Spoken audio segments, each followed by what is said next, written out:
বাংলাদেশে পরিবর্তন এবং সংস্কারের রাজনীতি এবং তিনি ইতিমধ্যে বলেছেন তার যে পরিকল্পনা রয়েছে সেই পরিকল্পনার সারথি হিসেবে আমাদের সবাইকে কাজ করতে হবে।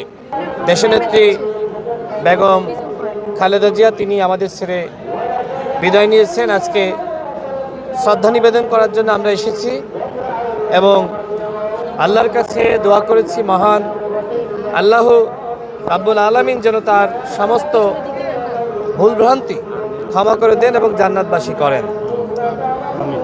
আপসীন নেত্রী তিনি দেশের জন্য কিভাবে সংগ্রাম করেছেন, ভূমিকা রেখেছেন বাংলাদেশের মানুষ জানে।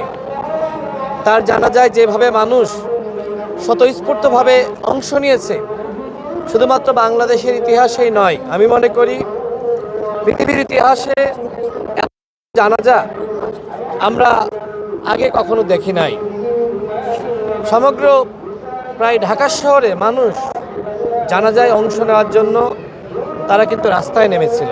অর্থাৎ নেত্রীর প্রতি মানুষের যে ভালোবাসা, আধিপত্যবাদ এবং আগ্রাসনের বিরুদ্ধে লড়াই করেছেন, তিনি আপোষকামী ছিলেন না। আপোষ করতেন তাহলে এইভাবে তিনি দীর্ঘ সময় কারারুদ্ধ থাকতেন না এবং অসুস্থ হয়ে এইভাবে আমাদের ছেড়ে বিদায় নিয়ে আমাদের সবাইকেই যেতে হবে। কিন্তু আপনি পৃথিবীতে যে ভালো কাজ করবেন, মানুষের জন্য কল্যাণকর কাজ করবেন, সেটি আপনার পরকালের জন্য পুঁজি। আমি আজকে তার জন্য দোয়া করতে এসেছি, শ্রদ্ধা নিবেদন করেছি এবং বিশেষ করে আমাদের শহীদ প্রেসিডেন্ট জিয়াউর রহমান তিনি যে আদর্শিক রাজনীতি বাংলাদেশে শুরু করেছিলেন এবং সেই আদর্শের বার্তাবাহক হিসেবে বেগম খালেদা জিয়া তিনিও রাষ্ট্র গঠনে কাজ করেছেন।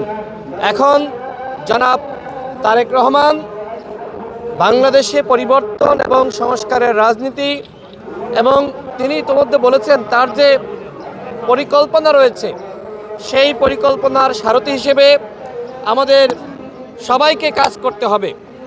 আমরা যদি এই রাষ্ট্র সুন্দরভাবে গঠন করতে পারি, এই রাষ্ট্রে যদি আমরা ন্যায় বিচার, সাম্য, মানবিক মর্যাদা আমরা প্রতিষ্ঠা করতে পারি, তাহলেই আমি মনে করি সাবেক প্রধানমন্ত্রী দেশনেত্রী বেগম খালেদা জিয়ার আত্মা শান্তি